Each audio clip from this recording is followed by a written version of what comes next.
କରିଥିଲେ ଧଉଳି କଳିଙ୍ଗ से मध्य भाभी ओडिशार प्रति कोण अनुकोण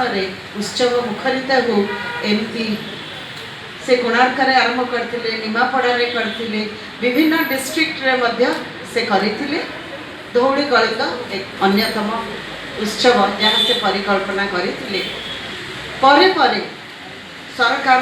सहयोग धौली कलिंग प्रतिष्ठित है। एलियाना मैडम कलिंग उत्सवर परिकल्पना करते जोटा कि टूरिज्म सांगे आरंभ होता परे परे जो धौली आ कलिंग गोटे जगार एकाठी है सम्मिश्रण है से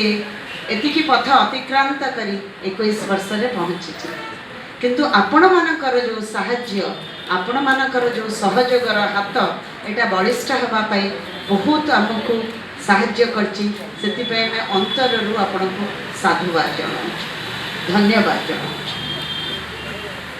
ओडिशा सरकार राज्यर संस्कृति पर्यटन विश्वव्यापी प्रचार प्रसार विकास उद्देश्य नहीं कार्यरत ओडिशा को विश्व मानचित्र एक प्रमुख सांस्कृतिक और पर्यटन भाव उपस्थापित करने राज्य सरकार चेष्टा करी आसुछंती विशेषकर सांस्कृतिक पर्यटन स्थल विकास जातीय ऐतिह्यर सुरक्षा पर्यटन प्रसार करी देश विदेशर बहु संख्यक पर्यटकों को ओडिशामुखी करने एक प्रचेषा यही परिप्रेक्षी में आसंता फेब्रुआरी 7 ରୁ 9 पालित होगाक जाऊँगी 21तम धौली कलिंग महोत्सव। प्रतिवर्ष फेब्रुआरी मासरे यह महोत्सव विश्व प्रसिद्ध धौली पहाड़र पाददेश अनुष्ठित होता है। देश विदेशर ख्याति संपन्न कलाकार माने नृत्य संगीत परिवेषण करी शांति स्तूप को साक्षी करी शांति और मैत्रीर वार्ता प्रेरणा देता। यही उत्सव में आउ एक प्रमुख लक्ष्य है देशर युवक समाज विशेषकर छात्र छात्री मानक भारतीय संस्कृतिर महान गौरवोज्वल ऐतिह्य परंपरा विषय रे नृत्य संगीत माध्यम सचेतन करवा। आपण मैंने जानिकी खुशी हेबे ओडिशा भुवनेश्वर पाखापाखी प्राय engineering college IIT IIM AIIMS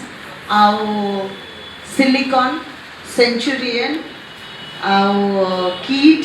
Shri Shri university Bharatiya Vidya Bhavan भाया प्रमुख अनुष्ठान पिला माने वर्ष वर्ष धरी से आसुचंती एथिरे पार्टिसिपेट करुचंती से माने भविष्य हेबे आमर दर्शक हेबे आमर पृष्ठपोषक।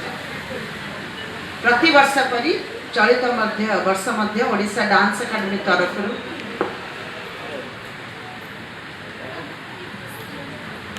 आगे